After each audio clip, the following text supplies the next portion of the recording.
Accusations and counter-accusations mount regarding Brett Kavanaugh's nomination, Ted Cruz is run out of a restaurant, and President Trump visits the UN, i.e. Mos Eisley. I'm Ben Shapiro. This is The Ben Shapiro Show.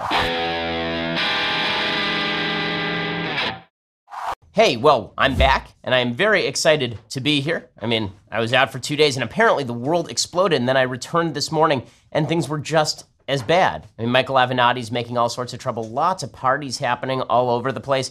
Plus, Ted Cruz gets run out of a restaurant. We do have a lot to get to here today. I'm going to get to all of it in just a second. But first, let me tell you about Birch Gold. So here is the situation. Right now, our national debt, which is money we owe other countries and unfunded liabilities that we owe to ourselves, it's greater than the entire economic output of the United States. If your entire life savings is tied to the US dollar, ask yourself, what is your plan for hyperinflation if the stilts should fall out from under the economy? Well, this is one of the reasons why you should be at least a little diversified. You should have some of your money in precious metals, because precious metals do, in fact, hedge against inflation. They hedge against uncertainty. They hedge against instability. Gold is a safe haven against all that stuff. My savings plan is diversified, and yours should be too. Go check out Birch Gold Group right now. They have thousands of satisfied customers, countless 5-star reviews, an A+ rating with the Better Business Bureau. What's your plan? Well, part of it should be Birch Gold Group. You all know about Birch Gold's free information kit, but for a limited time, qualified purchases can earn up to an additional $10,000 in precious metals for free through September 30th. To find out if your purchase will qualify, contact Birch Gold right now. Go to birchgold.com/Ben. Speak to a Birch Gold rep. Mention I sent you. That's birchgold.com/Ben. Do it now. The offer only runs through September 30th. Terms and limitations do apply. Ask your sales representative for details. All right, so a lot breaking this morning. Michael Avenatti has now come forward with his bombshell accusation. And this is one of these accusations where it's either true or it's false. And if it's true, it shouldn't be all that hard to prove, because the witness who Avenatti is bringing forward is claiming an enormous number of people who should have seen this going on, who should have seen the events going on. So here's what's happening. The precursor was that Michael Avenatti, over the past 48 hours, while I was out, announced that he had a woman who was willing to come forward and testify that Brett Kavanaugh was involved in a gang rape ring. Okay, that was legitimately his words. So Avenatti wrote Sunday in an email to Mike Davis, quote, who's the chief counsel for nominations for the Senate Judiciary Committee, "We are aware of significant evidence of multiple House parties in the Washington, D.C. area during the early 1980s, during which Brett Kavanaugh, Mark Judge, and others would participate in the targeting of women with alcohol/drugs to allow a train of men to subsequently gang rape them." He says there are multiple witnesses that will corroborate these facts. Each of them must be called to testify publicly. Now, it is worth noting that Michael Avenatti has, in the past, come up with some credible accusations, i.e. Stormy Daniels, and in the past he has made some non-credible accusations. So, for example, he claimed that he had a DVD of Trump engaged in sexual congress, and he suggested there were 3 other women he was going to bring forward who'd been paid off by Trump, and done any of those things. Evidence to support such an accusation would surely upend Kavanaugh's confirmation, which has already become a Chernobyl-like political disaster for the White House, according to Vanity Fair. In reality, it is not, in fact, a Chernobyl-like political disaster for the White House. The polls don't show any impact on Trump, on the 2018 election, nothing. Okay, but Michael Avenatti today, he finally comes out with the accusation. So first, he was accused of getting this story from 4chan. So the 4chan pranksters decided that they were going to accuse Avenatti of picking up on some rumor that they had put out there, essentially for fun, in order to harm Avenatti. Avenatti denied all that, and he came forward and he said that his client was going to come forward within 48 hours. This is clip 11. Well, Rachel, I'm representing one client who I can describe as a witness and victim, as well as additional corroborating witnesses to what she is going to allege publicly within the next 48 hours. As it relates to her particular allegations, we're not going to provide additional information beyond that. So Avenatti was acting kind of suspicious in the run-up to the release of this. For example, he began protecting his tweets, which is unusual for a guy who has said that he wants to run for president in 2020. He also then released the sworn declaration of a woman named Julie Swetnick, and he tweeted out a picture of her and said, here's her name, here's her picture, please respect her privacy, which is a very weird way to ask for somebody's privacy. In any case, here is her declaration. It just came out this morning. Quote, "My name is Julie Swetnick, and I am a resident of Washington, D.C. I fully understand the seriousness of the statements contained within this declaration. I have personal knowledge of the information stated herein and have called to testify to the same, would and could do so." And then she names off all of the places that she has worked before. She says that she has worked for places including the Department of the Treasury and the Internal Revenue Service and the U.S. Mint. She held inactive security clearances with the Department of State and the DOJ. She says, "I first met Mark Judge and Brett Kavanaugh in approximately 1980 to 1981. I was introduced to them at a house party that I attended in the Washington, D.C. area. I observed Mark Judge and Brett Kavanaugh as extremely close friends during the early 1980s when I knew them and interacted with them. I would describe them as, quote, joined at the hip, and I consistently saw them together in many social settings. There's no question in my mind that Mark Judge has significant information concerning the conduct of Brett Kavanaugh during the 1980s, especially as it relates to his actions towards women. Following that first introduction, I attended well over 10 house parties in the Washington, D.C. area during the years 1981 to 1983, where Mark Judge and Brett Kavanaugh were present. These parties were a common occurrence in the area and occurred nearly every weekend during the school year. On numerous occasions at these parties, I witnessed Mark Judge and Brett Kavanaugh drink excessively and engage in highly inappropriate conduct, including being overly aggressive with girls and not taking no for an answer," which is kind of vague because you don't know what that means. Then she continues, "This conduct included the fondling and grabbing of girls without their consent." Now remember, she's not claiming she's one of these girls. She's saying that she witnessed this sort of behavior. She says, "I observed Brett Kavanaugh drink excessively at many of these parties and engage in abusive and physically aggressive behavior toward girls, including pressing girls against him without their consent, grinding against girls, and attempting to remove or shift girls' clothing to expose private body parts. I likewise observed him to be verbally abusive toward girls by making crude sexual comments to them that were designed to demean, humiliate, and embarrass them." Okay.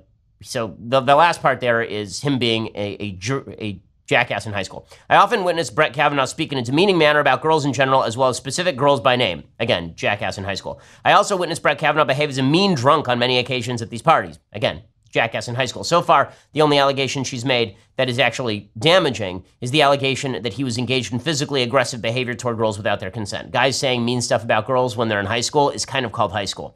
"I've been told by other women that this conduct also occurred during the summer months in Ocean City, Maryland on numerous occasions. I also witnessed such conduct on one occasion in Ocean City, Maryland during Beach Week." And she says, "I've reviewed Brett Kavanaugh's recent claim on Fox News regarding his alleged innocence during his high school years and lack of sexual activity." We'll get to that in just a second. "This claim is absolutely false and a lie. I witnessed Brett Kavanaugh consistently engage in excessive drinking and inappropriate conduct of a sexual nature with women during the early 1980s. And then here's where she gets to the actual damaging allegation. And it's a little vague, as I'll explain in just a second. Now, there's nothing to suggest that it's non-credible. Again, we have to say whether it's credible or not. She seems like a credible person from the text of the actual claim. She doesn't seem to be a complete crazy person, although we haven't seen her speak out loud yet, so we really don't know. And it is also worthwhile noting that she has not been called to testify in any setting. She is not testifying under oath, as far as I'm aware. And Michael Avenatti, when specifically asked whether she was accusing Brett Kavanaugh of indeed being involved in a gang rape, he demurred. He's not answering the question. Here is the actual accusation. "During the years 1981, 1982, I became aware of efforts by Mark Judge, Brett Kavanaugh, and others to spike the punch at house parties I attended with drugs and or grain alcohol so as to cause girls to lose their inhibitions and their ability to say no. This caused me to make an effort to purposely avoid the punch at these parties. I witnessed efforts by Mark Judge, Brett Kavanaugh, and others to target particular girls so they could be taken advantage of. It was usually a girl that was especially vulnerable because she was alone at the party or shy. I also witnessed efforts by Mark Judge, Brett Kavanaugh, and others to cause girls to become inebriated or disoriented so they could then be gang raped," this is an actual accusation, "in a side room or bedroom by a train of numerous boys. I have a firm recollection of seeing boys lined up outside rooms at many of these parties, waiting for their turn with a girl inside the room. These boys included Mark Judge and Brett Kavanaugh." So now she's saying that she knows that there was a gang rape train going on, and the line included Mark Judge and Brett Kavanaugh. So that's an actual accusation.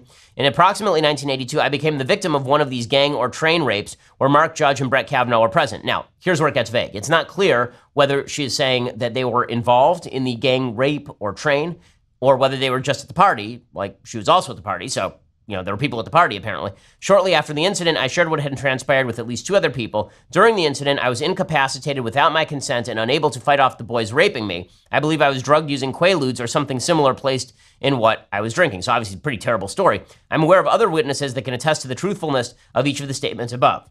And then she swore this under penalty of perjury. She's executed this declaration as of yesterday. So The question here is a pretty simple one. Is it true or is it false?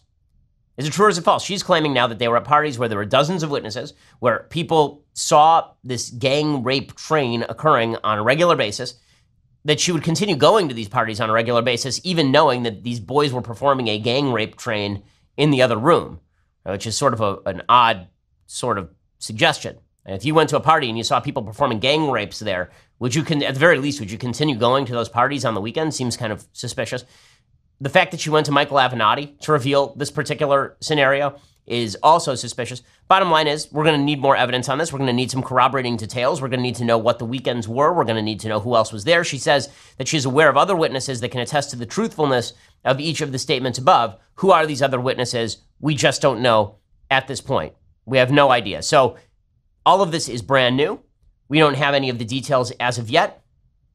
It's not clear. Now, one of the things that's happening here is that Democrats and folks on the left are jumping on Brett Kavanaugh's interview on Fox News last night to claim that Brett Kavanaugh actually was claiming that he is clean as the driven snow, pure as the driven snow, and therefore, if they can find evidence that he went to parties and was drinking, then he is therefore a liar and ought not sit on the Supreme Court. It's this big straw man that's being set up against Brett Kavanaugh. So here's what Brett Kavanaugh actually said. He was on Martha McCallum's show. And he talked about his experiences in high school, and here's what he had to say. We're talking about an allegation of sexual assault. I've never sexually assaulted anyone. I did not have sexual intercourse or anything close to sexual intercourse in high school or for many years thereafter. And the girls from the schools I went to and I were friends. So you're saying that through all these years that are in question, you were a virgin? That's correct. Never had sexual intercourse with anyone in high school? Correct. And through what years in college, since we're probing into your personal life here? Many years after. I'll leave it at that. Many years after. Okay, so number one, it's kind of absurd that he's now on TV having to brag about whether he was a virgin in high school. Now, as somebody who thinks that there's nothing wrong with being a virgin in high school or all the way until marriage, I don't have much of a problem with folks saying this, but this is what our political discourse has now come to based on unverified allegations. We're going to get to the unverified nature of Christine Blasey Ford's allegations in just a second. But to finish up with the Kavanaugh interview here, it's being portrayed by the media as though Brett Kavanaugh said that he was, again, as clean and as pure as anyone has ever been in high school. That's not exactly what he said, and I'll explain in just one second. But first, let's talk about the quality of your sleep. We're not going to agree on everything, but I think we can all agree we can use more sleep. And you think about a lot of things when you go to sleep. You think about the quality of the light in your room. You think about the quality of the mattress in your room. But do you think about the quality of the sheets that you use? Well, you should, because it does make a huge difference with regard to the kind of sleep that you get. That's why you ought to be using Boll & Branch. Everything Boll & Branch makes, from bedding to blankets, is made from pure 100% organic cotton, which means they start out super soft and they get even softer over time. You can buy directly from them so that you are actually paying direct prices as opposed to paying the middleman. Luxury sheets can cost up to $1,000 in places like Bed Bath & Beyond, but go to a Boll & Branch website and their sheets are going to cost you only a couple of $100. Everybody who tries Boll & Branch sheets loves them, which is why they have thousands of 5-star reviews. I like their sheets so much that after my wife and I tried them out, not only did we buy a few more sets, we actually got rid of all the other sheets in our house because they are indeed that comfortable. 3 U.S. presidents sleep on Boll & Branch sheets. Shipping is free. You can try them for 30 nights. If you don't love them, send them back for a refund, but you're not going to want to send them back, but it's risk-free, so why not try it out? To get you started right now, my listeners can get $50 off your first set of sheets at bullandbranch.com, promo code Ben. Go to bullandbranch.com today, again, for $50 off your first set of sheets. That's BOLL and branch.com, promo code Ben, bullandbranch.com, promo code Ben. Go check it out. So here is what Brett Kavanaugh actually said about his life during high school. He says, yes, there were parties, and the drinking age was 18. And yes, the seniors were legal and had beer there. And yes, people might have had too many beers on occasion, and people generally in high school. I think all of us have probably done things we look back on in high school and regret or cringe a bit, but that's not what we're talking about. We're talking about an allegation of sexual assault. I've never sexually assaulted anyone, right? That's when he gets to the part that he was talking about. So McCallum asked him, sir, you're going to be pressed on something you just said about people do things in high school, and you were all drinking. Were there times perhaps when you drank so much? Was there ever a time you drank so much you couldn't remember what happened the night before? And Kavanaugh said, no, that never happened. McCallum said, you never said to anyone, I don't remember anything about last night. And Kavanaugh said, no, that never happened. So the great lie here that is being promulgated is that Brett Kavanaugh is saying that he was completely innocent in high school, that he never drank to excess, that he was never involved in raucous parties or anything like that. But that wasn't the accusation. Remember, the original accusation is that he tried to rape a girl. Right? The original accusation is that he pushed a 15-year-old girl into a room, pulled down her clothes, and tried to rape her, and then stifled her screams with his hand as she tried to cry out. Now we have the second accusation from Avenatti, and it's not even clear at this point what exactly the accusation is, because the woman who's making the claim is basically saying that she was present at parties where gang rapes were occurring, and she saw Brett Kavanaugh in line, and she saw Brett Kavanaugh, I guess, grab and fondle girls, but those girls haven't come forward. And then she's making a claim that she was gang raped at one of these parties, and Brett Kavanaugh was present at the party, but not clear that Brett Kavanaugh is actually involved in the gang rape. So the extent of the claims that she is making is not particularly clear. And you can see that the media are attempting to push the boundaries of the actual accusation. Now the media are moving into the arena of suggesting that Brett Kavanaugh was basically a sloppy drunk. That's the new accusation against him is that he was a sloppy drunk. So they're going to claim that he was a sexual assaulter, and if they can't prove that, they're going to claim that he was a sloppy drunk, and therefore, if he was a sloppy drunk and he lied about it, he shouldn't sit on the Supreme Court. So we're seeing a sort of mission creep with regard to what Democrats are claiming about him, depending on how seriously they end up taking Michael Avenatti's suggestions. Okay, so speaking of that, the Washington Post has a long piece today about Kavanaugh's quote-unquote choir boy image. Now, again, I'm not sure what makes people think that Brett Kavanaugh has claimed for himself a choir boy image.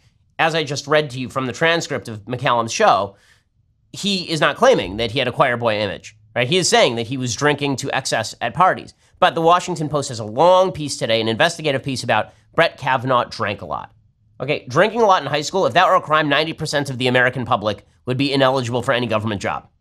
Really. I mean, the amount of drinking that goes on in high schools across America is exorbitant. It's exorbitant. But the Washington Post has this long piece today. They say on Monday night, Supreme Court nominee Brett Kavanaugh said in a nationally televised interview that in his younger years, he was focused on sports, academics, and service projects, but it was his comments about drinking that rankled some Yale University classmates, prompting them to speak out for the first time. Liz Swisher, who described herself as a friend of Kavanaugh in college, said she was shocked that in an interview focused largely on his high school years and allegations of sexual misconduct, he strongly denied drinking to the point of blacking out. Brett was a sloppy drunk, and I know because I drank with him. I watched him drink more than a lot of people. He'd end up slurring his words and stumbling, said Swisher, a Democrat and chief of the Gynecological Oncology Division at the University of Washington School of Medicine. There's no medical way I can say that he was blacked out, but it's not credible for him to say he has had no memory lapses in the nights that he drank to excess. Well, but I don't understand what that means. Like, he said that he wasn't a blackout drunk, and then he says that he remembered what went on. That's completely subjective. I'm not sure exactly how you would claim that he had memory lapses when he claims he didn't have memory lapses. Lynn Brooks, who like Swisher was a college roommate of one of the two women now accusing Kavanaugh of misconduct, said the nominee's comments on Fox did not match the classmate she remembered. He's trying to paint himself as some sort of choir boy, said Brooks, a Republican and former pharmaceutical executive who recalled an encounter with a drunken Kavanaugh at a frat event. You can't lie your way onto the Supreme Court, and with that statement out, he's gone too far. It's about the integrity of that institution. So now the accusation made by the Washington Post and made by these women is that if Brett Kavanaugh looked too clean in that interview, then he shouldn't be on the Supreme Court. So it's no longer sexual assault. It's Brett Kavanaugh looked like a choir boy in that interview, and he wasn't a choir boy back when he was in high school and college. But as I say, in the interview, he said that he went to parties where too much drinking occurred. And he says he got drunk.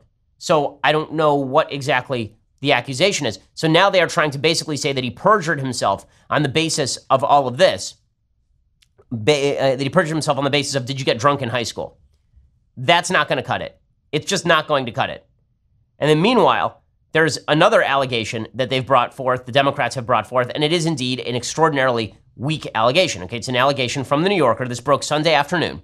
It's an allegation from Ronan Farrow and Jane Mayer over at the New Yorker. And this allegation is basically a nothing. Okay, the claim dates to the 1983-1984 academic school year when Kavanaugh was a freshman at Yale University. According to the New Yorker, the offices of at least 4 Democratic senators have received information about the allegation. At least 2 began investigating it. Senior Republican staffers learned about the allegations last week. The woman at the center of the story is a woman named Deborah Ramirez. She has consistently refused to testify under oath. She's not testifying under oath. She's made clear that she's not testifying under oath. In fact, her own attorney said that she would probably not be testifying under oath. Right? She said her own attorney said that she wasn't convinced of the veracity of her own memories with regard to this particular accusation. This is clip 7. Here's her attorney explaining that she didn't even know whether her own memory of the situation was true, and yet we're supposed to take it seriously. With that passage of time, she went through those memories, and there were some things that she believed were probably true, but she didn't disclose those because she wasn't completely convinced of their accuracy. So that's the only reason why she did the work with the attorney and spent the 6 days to make sure that that information she did put forward was indeed accurate. So, in other words, she didn't remember, and then she talked with her attorneys for 6 days and Democratic staffers for 6 days, and then she came forward. A lot of problems with this particular story. Even Ronan Farrow seems uncomfortable that he ran this story in the first place. The woman at the center of that story is a woman named Deborah Ramirez. She's 53. She attended Yale with Kavanaugh. She studied sociology and psychology. The New Yorker contacted Ramirez after learning of her possible involvement in an incident involving Kavanaugh. How did they hear about that? Well, they heard about it from Democrats. And the Democrats referred this woman to the New Yorker. The New Yorker ran with the story. It says, quote, after 6 days of carefully assessing her memories and consulting with her attorney, Ramirez says she felt confident enough of her recollections to say that she remembers Kavanaugh had exposed himself at a drunken dorm party, thrust his genitals in her face, and caused her to touch it without her consent as she pushed it away. And then she says she wants an FBI investigation but won't testify under oath. And Kavanaugh, of course, completely denies the allegation. And a bunch of witnesses say that they don't know what exactly she is talking about. So this allegation is, again, really weak as well. The allegations that have been put forth are unverified. This latest allegation from Avenatti, we're going to have to see whether anybody comes forward to verify it. But right now, all of this looks just like, it looks weak. I got to be honest with you. It looks weak. I don't trust Avenatti. This woman coming forward has not brought any other witnesses or corroborating details, so we're going to have to find out about that. And the fact that all of this is being conjured out of thin air by Democrats makes me a little suspicious of all this. Speaking of which, we're going to show you in 1 second all of the reactions of the political players to all of this. We're going to get to that, and we're going to get to the big hearing that's supposed to happen tomorrow on Capitol Hill if Christine Blasey Ford decides to show up. But first, let's talk about your investment strategy. Robinhood is an investing app that lets you buy and sell stocks, ETFs, options, and cryptos, all commission-free. They strive to make financial services work for everyone, not just for wealthy folks. It's simple and intuitive. It's a clear design with clear data presented in an easy-to-digest way. Folks in our office have tried the Robinhood app. They say that it really looks good. I mean, I've looked at it as well, and it is a very clean-looking app. It does make trading extraordinarily easy, and it provides you information at the click of a button, touch of a finger. Their cost fee, their structure fee, is pretty great. Other brokerages charge up to $10 for every trade, but Robinhood doesn't charge commission fees. You can trade the stocks and keep all of your profits. They have all these easy-to-understand charts, market data. You can even group by 100 most popular sectors like entertainment or social media. And this teaches you to invest simply by doing, because just put a little money in there and you can play around with it and see how you like to invest. Robinhood is giving my listeners a free stock like Apple, Ford, or Sprint right now to help you build your portfolio. All you have to do is go to shapiro.robinhood.com. That's shapiro.robinhood.com. Go check it out right now, shapiro.robinhood.com. Again, shapiro.robinhood.com. Great app. Go check it out right now. And save money because you're not using any of those other apps. Go check it out, shapiro.robinhood.com. Okay, so the political reaction to all of this continues to play out. There's a big story yesterday that seems a little bit overblown. This is that the Senate Judiciary Committee will vote on Brett Kavanaugh's nomination to the Supreme Court on Friday morning, less than 24 hours after Kavanaugh and Christine Blasey Ford, this is the original accuser, appear before the panel to discuss Ford's allegation that Kavanaugh sexually assaulted her more than 30 years ago. Speaking of which, there's an amazing media report out today from Peter Alexander, who's over at NBC News. And Peter Alexander puts out, he says, NBC News has obtained sworn and signed declarations from 4 people who corroborate Christine Blasey Ford's claims of sexual assault against Kavanaugh, sent to the Senate committee. Well, that'd be pretty damning stuff, right? I mean, 4 people corroborating her claims, except none of the 4 declarations actually corroborate her claims. All of the declarations basically say that Christine Blasey Ford told them about it 30 years later. That is not corroboration. If I claim right now on this show that Dianne Feinstein slaughters puppies in her backyard, and then I get signed declarations from the million people who listen to this show saying that they heard me claim that Dianne Feinstein slaughters puppies in her backyard, that is not actually a corroboration of the claim that Dianne Feinstein slaughters puppies in her backyard. You're corroborating the claim that I said it. You're not corroborating that it happened. But the media say that this claim has now been corroborated. And this is the problem with all of these stories. These all should be easily verified and corroborated. And these happened in public settings. These happened at parties. To date, there are 0 witnesses outside of the accusers themselves who have backed up any aspect of any of these stories. Deborah Ramirez's story in The New Yorker No one at any of the parties backs up her story. Apparently, this happened in public. This did not happen in private. Christine Blasey Ford's stories. There is nothing there. There is nothing there that actually has backed up her story, including the witnesses that she herself has named. All of them have denied that anything like this happened. They say they haven't seen anything like this. This new Avenatti accuser says that there are other witnesses. Okay, so where are the other witnesses? Anytime now. Just bring them on up. Bring them on up. I mean, this is amazing. By the way, it is worth noting that if these accusations that are now being brought forth by Avenatti are true, Kavanaugh shouldn't just lose his Supreme Court seat. He should lose his D.C. Circuit Court seat, right? I mean, if he was involved in gang rapes with Quaaludes when he was in his teens, seems to me that dude shouldn't be sitting on any court, let alone the Supreme Court of the United States. But we're going to need some verifying evidence. Supposedly, everybody knew about all of this. Supposedly, this was all clear. So, I mean, this is it's just hard to, honestly, it's hard to buy the Avenatti story. It's hard to buy the Avenatti story because she's saying there are tons of witnesses to gang rape and nobody has come forward yet. I mean, this guy's an absolute sociopathic monster if this is true. Forget Choir Boy. The guy's Hitler if this is true. I mean, these accusations are as bad as they get. But in the end, for Democrats, it's really not about presumption of innocence. Chuck Schumer said as much. Here is the Senate Minority Leader saying that Brett Kavanaugh in his hearing on Thursday is not entitled to a presumption of innocence or guilt. They're just fact-finding. So we shouldn't suggest that he's innocent until proven guilty or innocent until preponderance of the evidence shows otherwise or anything. The burden of proof, according to Chuck Schumer, doesn't exist. There is no burden of proof. He has the, quote, presumption of innocence? I agree that that's a criminal trial. What I believe is we ought to get to the bottom and find the facts in the way that the FBI has always done. There's no presumption of innocence or guilt when you have a nominee before you. Okay, no presumption of innocence or guilt? Well, I mean, the American public should have some presumption of innocence. Otherwise, what are we supposed to do? Just believe every accuser that comes along without any other evidence? I mean, really, I guess that's the suggestion here. He says there's no presumption of innocence or guilt, but there's a presumption of something, right? Because that presumption decides the burden of proof. So in court, when you say somebody is innocent until proven guilty, that means the quote unquote burden of proof is on the prosecutors to show that the person is guilty. The burden is not on the person being accused to show that they are innocent. The burden lies with one party or the other party. It doesn't lie in between. There's no way to have a situation where there's no presumption of guilt or innocence. That doesn't exist. Right? Either you presume that the accusation is true, in which you presume he's guilty, or you presume that the accusation is not true until proven otherwise, in which case you presume that he's innocent. But the idea that there's no presumption either way, and we are just a fact-finding inquiry, like you're the police, kind of hard to credit when Democrats have trotted this out every step of the way as politically as humanly possible. It's frankly, it stinks. I mean, on the part of the Democrats, it just stinks. It just stinks. I mean, it's very difficult to credit any of this. By the way, Brett Kavanaugh has denied Avenatti's accusations already. He did it preemptively in his interview with Martha McCallum. He says, listen, all these accusations that I was involved in a gang rape, just nonsense. He said this on Fox. Did you ever participate in, or were you ever aware of any gang rape that happened at a party that you attended? That's totally false and outrageous. Never done any such thing, known about any such thing. When I was in high school, and I went to an all-boys Catholic high school, a Jesuit high school, where I was focused on academics and athletics, going to church every Sunday at Little Flower, working on my service projects, and friendship with my fellow classmates and friendship with girls from the local all-girls Catholic schools.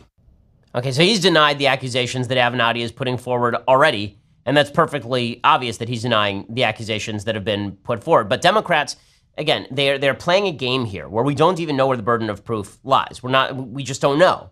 Right? We have no clue where they're even putting the burden of proof, what their specific allegation is, what they have to prove in order for them to knock Kavanaugh out of the box.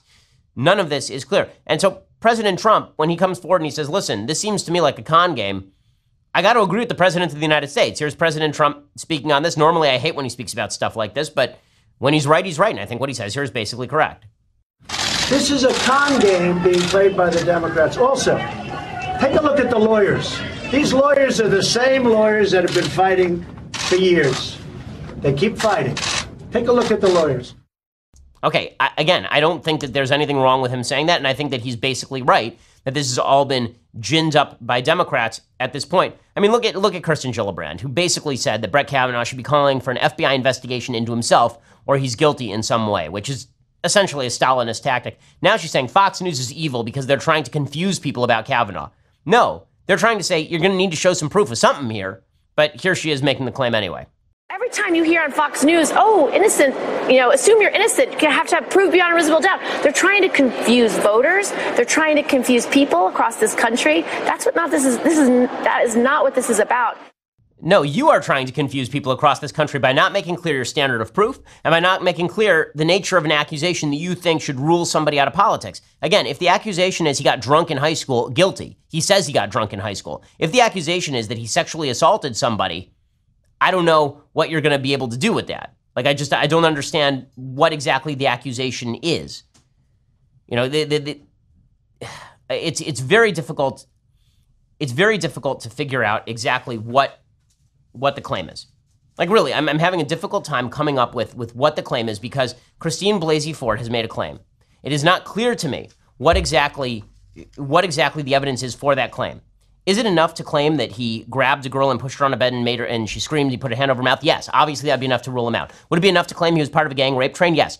Is it enough to claim he was drunk in high school? No. That would clearly not be enough. And yet Democrats keep trying to expand the borders of this particular claim. Now, in a second, we're going to get into all of the details of this hearing that's supposed to take place tomorrow. But first, let's talk about life insurance. So September is National Life Insurance Awareness Month. If you listen to this show a lot, you've heard me talk about how important life insurance is. But here is the thing. 40% of Americans still don't have life insurance, which is foolish because if you plot, your family is basically screwed. So make sure that you go out and get life insurance today. And the best way to do that is by going over to PolicyGenius.com. PolicyGenius is the easy way to get life insurance online. In 2 minutes, you can compare quotes from the top insurers and find the best policy for you. And when you compare quotes, you save money. It's that simple. PolicyGenius has helped over 4 million people shop for insurance. They've placed over $20 billion in coverage. And they don't just make life insurance easy. They also do disability insurance and renter's insurance and health insurance. If you care about it, they can cover it. So if you're looking for a good reason to buy life insurance, I've got 3. It's National Life Insurance Awareness Month. Rates are at a 20-year low, and PolicyGenius makes it easy for you to get the right policy for you. There really is no reason not to have a life insurance policy. This is just basic, responsible adulting.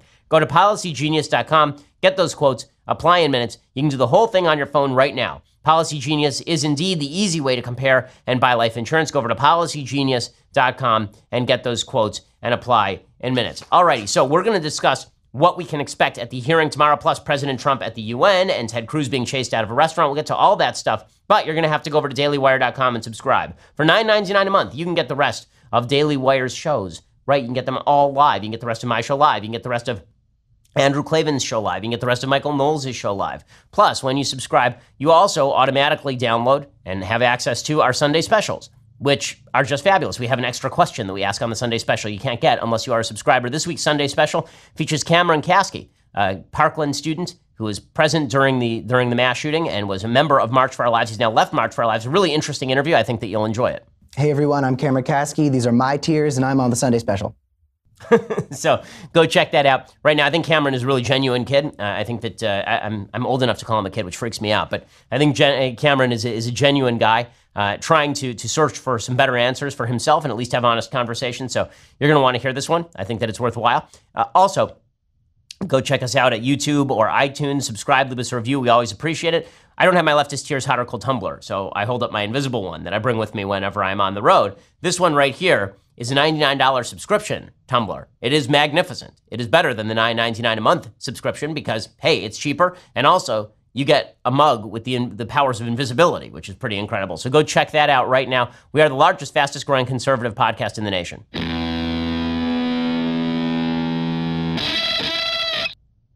So here is the latest on the hearing that's supposed to take place on Thursday. Democrats keep trying to push off these hearings, keep trying to prevent anybody from actually testifying.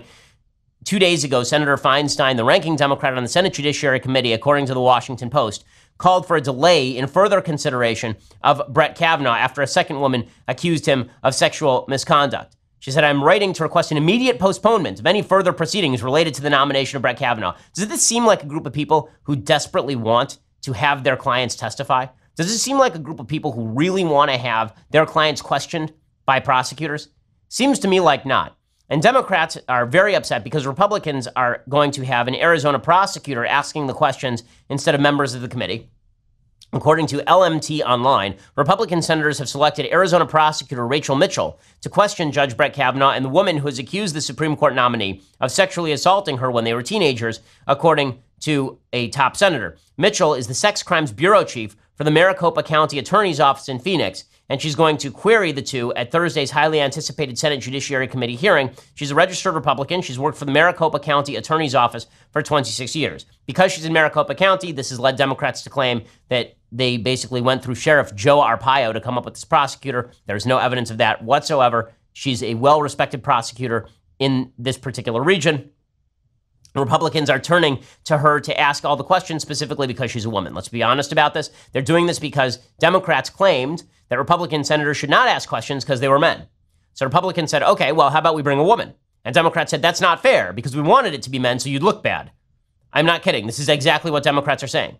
And Mazie Hirono, who's the Democrat senator from Hawaii, she basically said that, right? After spending days and days and days saying it's just terrible that all these old white men want to question this young woman who has a traumatic experience in her past. Now when Republicans say, okay, we'll have a woman do it.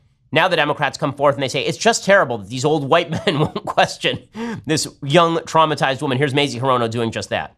But it should be very obvious to the people of our country by now that the Republicans do not want to question Dr. Ford directly because it will reveal who they are. And I think they're afraid of that.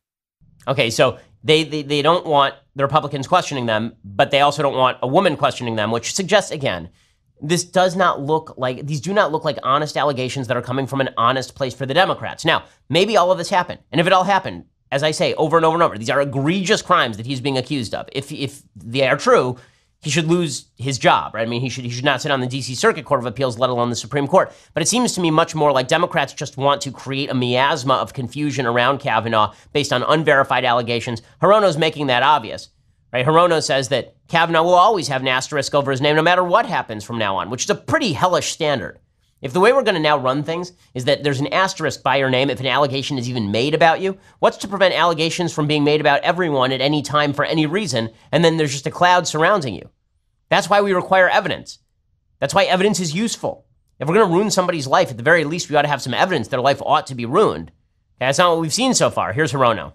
Should he get on the court, there will always be an asterisk and a cloud over his name and on his name. And I think that is not what we want to do to the Supreme Court. And to be frank about this, when she says that there will always be an asterisk over his name, Democrats have tried to place an asterisk by the name of every single justice who's been appointed by a Republican for the last 25 years. Clarence Thomas, George W. Bush appointed two of them. Democrats say he wasn't even elected properly, so both of those should be out of bounds. And now they're trying to do the exact same thing with both Gorsuch and now with Kavanaugh. Right? Both of them were appointed by Trump, who lost the popular vote and who stole the seat from Merrick Garland.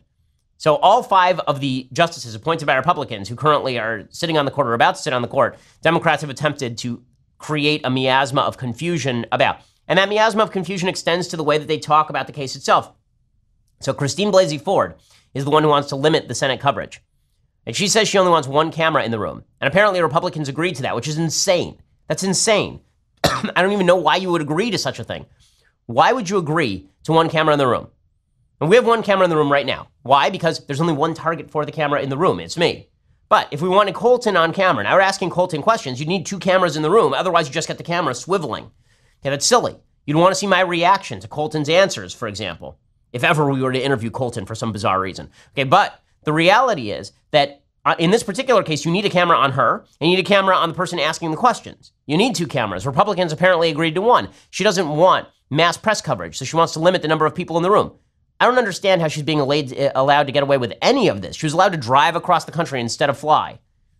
Based on what? Not clear, right? None of that is clear. All of this just stinks to high heaven. It just stinks to high heaven. Until I see more evidence, I cannot buy into this. This is not to say that the allegations, if they are credible and if there's any evidence to them, that they shouldn't be damaging. They should. But because they are damaging, that's why we need evidence. That's the whole purpose of having evidence in any of these cases in the first place. Okay, so meanwhile, Ted Cruz was chased out of a restaurant. You want to generate sympathy for Ted Cruz? All you have to do is unleash a bunch of nasty leftists on him. So he went to a restaurant in the Washington, D.C. area, apparently, and he was immediately chased out of the restaurant by a bunch of lefties who were screaming at him. We believe survivors. We believe survivors. We believe survivors. We believe survivors. Beto is way hotter than you do. We believe survivors. We believe survivors. We believe survivors. God bless you. Excuse me. Let my wife through. We believe survivors. Okay, so he's there with his wife, and they're not letting his wife through, and they're trying to impede her path. Just really classy folks. These folks are just classy. This is smash racism, DC, because obviously this has to do with racism for some odd reason that nobody knows. So there are a bunch of videos around this. Apparently, one shows a woman who identified herself as a constituent and a survivor of sexual assault said, "I'd love to talk with you about Brett Kavanaugh. I'm a constituent, love to know what your vote is going to be. I know you're very close friends with Mr. Kavanaugh. Do you believe survivors, sir?" Again, this is such a stupid question. Do you believe survivors? I believe survivors when there's evidence to back their case. I'm not saying I don't believe survivors when there's not evidence, but I don't have enough evidence to say I fully believe them. I can say I find their account credible, but I can't say I fully believe every detail of that account without any corroborative evidence from 30 years ago. I can't do that. Okay, because it's a leading question. It's a circular question. Do you believe survivors assumes the truth of the accusation? Right? I mean, because you're saying she's a survivor, so that means that the accusation is by necessity true. That's saying, like, do you believe the account of a Holocaust survivor? Yes, because you called them a Holocaust survivor. Hey, do I believe the account of Richard Blumenthal that he served in Vietnam? No, right? Because he wasn't telling the truth about all of that. So it depends on the account that's being stated. Do you believe survivors is not it's not a properly formed question, as we might say in the legal profession. It is an improperly formed question. The question is, do you believe every allegation of sexual assault ever made by a woman? That is the question that actually is to be asked. And the answer to that, obviously, should be no.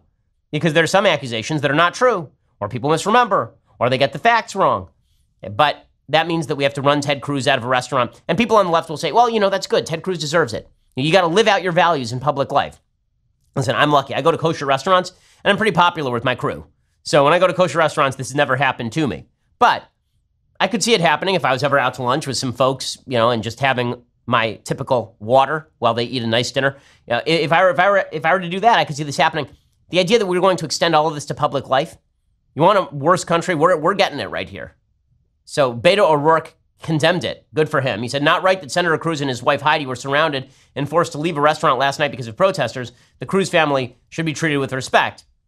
O'Rourke is exactly correct, of course. And we know that in June, Maxine Waters suggested that people do exactly this sort of thing. So this is a split among members of the Democratic Party as to whether this sort of activity is okay or not. Okay, meanwhile, President Trump was at the UN yesterday. He's at the UN today as well. He's presiding over the Security Council. And it is, in fact, deeply amusing to watch him gavel to silence the constituencies, the representatives of China, for example. He's actually sitting there with a gavel, which is pretty awesome. But he gave a speech at the UN General Assembly yesterday, and it was quite good. There was a lot there that was quite good. He said that we defend sovereignty. This was his sort of main claim. I think that this particular claim is not one of his best. And he says we defend sovereignty of other nations. And then he sort of suggests that they get to define their own values. That's true to a point, obviously. It is not true to the ultimate point, which is that you get to define how you treat your people without any sort of interference from the outside. That obviously is untrue. But here was the president making his main point, talking about America first and sovereignty. To unleash this incredible potential in our people, we must defend the foundations that make it all possible. Sovereign and independent nations are the only vehicle where freedom has ever survived, democracy has ever endured, where peace has ever prospered. And so we must protect our sovereignty and our cherished independence above all. So I agree with all of that, right? Everything that he just said there about nationalism actually being a good vehicle, everything there about nationalism being a good vehicle for human society, agree. And the idea of a global government where we're all brothers, a brotherhood of man, as John Lennon says in Imagine, that's a bunch of nonsense. With that said, even Trump believes that nationalism doesn't mean that sovereignty is completely left alone, right? So, for example, he said this about socialism and communism. He basically said Venezuela can't run things like the Venezuelan government is currently running things. Right? That's a breach of Venezuelan sovereignty, I would imagine. The basic rule about Venezuela and the basic rule about nationalism is that nationalism is good so long as it follows good ends and uses good means. It is not good so long as it involves, genocide against a population, or so long as it involves socialism and communism, destruction of the rights of the individual. Here is President Trump going off about Venezuela. He's correct about this, obviously. Virtually everywhere socialism or communism has been tried, it has produced suffering, corruption, and decay. Socialism's thirst for power leads to expansion, incursion, and oppression. All nations of the world should resist socialism and the misery that it brings to everyone. In that spirit, we ask the nations gathered here to join us in calling for the restoration of democracy in Venezuela. Okay, so obviously when he talks about sovereignty, he only means that sovereignty applies so far as it doesn't violate sovereign human rights and individual rights, which is correct. And I think that he should make that clear in future speeches. But a lot of this was very good. And it is good to have a president who goes before the UN and doesn't make apologies for the United States. I mean, I think President Trump is at his best in international scenarios, because a muscular America on the world stage defending her own interests is a very good thing for the world as a general rule. An America that goes in front of the UN and apologizes for Ferguson or Baltimore, which is what Barack Obama did in front of the UN, apologizes for American interests, apologizes for America promoting her own interests around the world, suggesting that national sovereignty of bad countries is more important than human rights or national sovereignty of good countries. That was devastating stuff. And I know there are a lot of people who say, oh, well, President Trump went there and he got laughed at by the international community. Why do you care if a second-rate dictator is laughing at you, so long as we're taking action to stop the second-rate dictator? I would much prefer that the second-rate radical Islamic dictators of Iran laugh at President Trump and feel it in their pocketbook than that they smile at President Obama and enrich themselves on the back of their own people and then use all of that money to fund terrorism. So President Trump, I thought, did a just fine job at the UN in the General Assembly yesterday. The way that he talked about Israel and Iran, I thought was just terrific. Here's what the president said with regard to Iran. It's very different language than President Obama was using just a couple of years ago. This year, we also took another significant step forward in the Middle East in recognition of every sovereign state to determine its own capital. I moved the U.S. Embassy in Israel to Jerusalem. The United States is committed to a future of peace and stability in the region, including peace between the Israelis and the Palestinians. That aim is advanced, not harmed, by acknowledging the obvious facts. Okay, and then what he had to say about the Israelis and Palestinians, obviously a far cry from when Barack Obama would go to the UN and suggest that all world problems were to be laid at the feet of the Jews. They were to be laid at the feet of the Israelis, who are, of course, so intransigent with regard to, the terrorist groups on their borders. And if they would only be a little nicer, that would solve the problems with regard to Iran. I do like that the president's America First attitude on the world stage means that we're going to stand up to bad countries. Again, he was doing that today in the Security Council. Apparently, he said today in the Security Council that China has been attempting to interfere with our elections. He suggested that Russian interference in Syria cannot go unnoticed. All of that is very good stuff. So good for the president of the United States. More of that. More of the president speaking on international affairs in the face of countries that are pursuing evil ends. And, less of the president tweeting. I think the last several weeks for the president have actually been quite good. He's really kept himself from saying the obviously dumb thing much more frequently than usual. And that would be good. I'd like to see a continuation of that. Again, if I were running the president's team, I would be sending the president abroad as often as possible to talk about how bad Iran is, to talk about foreign policy and building up America's military capacity, to talk about building up America economically. The president performs pretty well overseas generally. I'm not going to include Helsinki in that particular assessment. Okay, so let's do a couple of things I like and then a couple of things I hate, and then we will be back here tomorrow with a lot more from the Christine Blasey Ford hearing. So, things I like. Over the Jewish holidays, I did some light reading. I was reading Paradise Lost by John Milton. If you've never actually read Paradise Lost, it is a masterful use of the English language.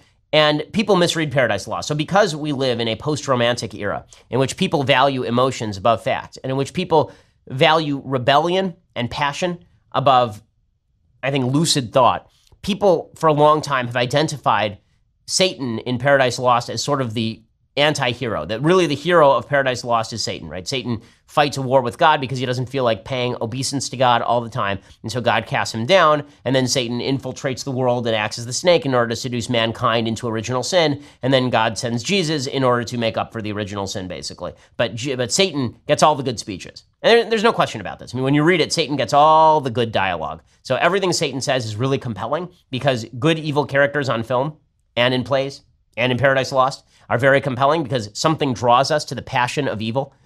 That's true. But Milton specifically said that this book was written, and this epic poem was written as a piece of theodicy. It was trying to explain why bad things happen to good people, why original sin occurred, what God's actual plan is, trying to justify the actions of God. And if you read it with sympathy for Satan in mind, you're getting it completely wrong. The whole point is that Satan is cunning. The whole point is that Satan is deceptive. The whole point is that Satan is attractive. And that if we are to look to our own lives and see the activities of what we in Judaism call the Yetzer Hara, the kind of evil inclination, we would see that it's not as obvious as somebody just saying, let's go do something evil. It really more often is somebody saying, let's go do something brave. Let's go do something spectacular. Let's go do something that fits our ends. And if in doing so, we have to break a few eggs, well, I guess that we'll have to do that. There's something attractive about that to the human nature, to the human mind.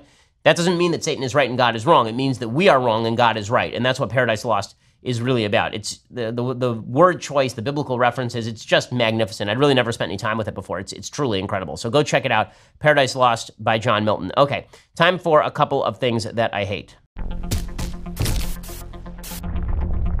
So things that I hate today. So Bill Cosby, good, was convicted on an account of date rape, basically, where he was quaaluding women and then having sex with them against their will, which is what Michael Avenatti is now accusing sort of Brett Kavanaugh of doing.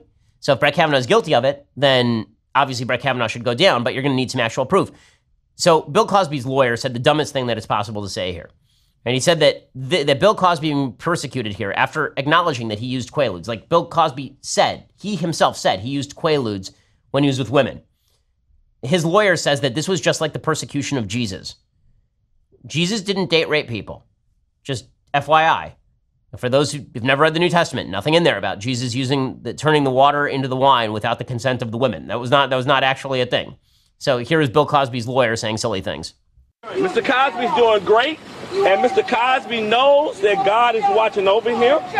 He knows that these are lies. They persecuted Jesus, and look what happened. Not saying Mr. Cosby is Jesus, but we know what this country has done to black men for centuries. Well, I don't think that this is about his race. I think this has a lot more to do with the fact that there are a bunch of women, as in dozens of women, who came forward with credible allegations, all of which backed one another. Now, here's the part where it gets dicey. A CNN guest goes on and says, you can't defend Kavanaugh and celebrate the Cosby verdict. Really, can't I? Why not? But, during the break, I'm scrolling through Twitter and I'm looking at people actually saying and applauding the judge in this sentence, and then in the same breath wanting to defend Kavanaugh. And it's disturbing to me because, again, like Ariva said, this is a monumental defining moment this week when you have someone like Cosby going to prison and then in the same breath having Kavanaugh possibly going to the highest court in the land. And so anyone that's defending... So this is Yodit Tewald. Her name is... It is idiotic. Her name is Yodit Tewald. She's a criminal defense attorney and former prosecutor. No, the difference is that there was actual evidence in the Bill Cosby case, like corroborative evidence, contemporaneous accounts, admissions against interest by the person who was being prosecuted. Not the same thing. The fact that Democrats are trying to link together Cosby and Kavanaugh without actual evidence that Kavanaugh did any of this stuff yet, outside of the allegations themselves, pretty astonishing and demonstrative of just how intellectually bankrupt a lot of folks on the left are. When the evidence is presented, I am more than happy to follow the evidence, but I'm actually going to have to see that evidence. And that doesn't make me a sexist. It doesn't make me someone who takes sexual abuse lightly. It makes me someone who likes evidence before we decide that we're going to destroy somebody based on accusations alone, unsourced accusations alone.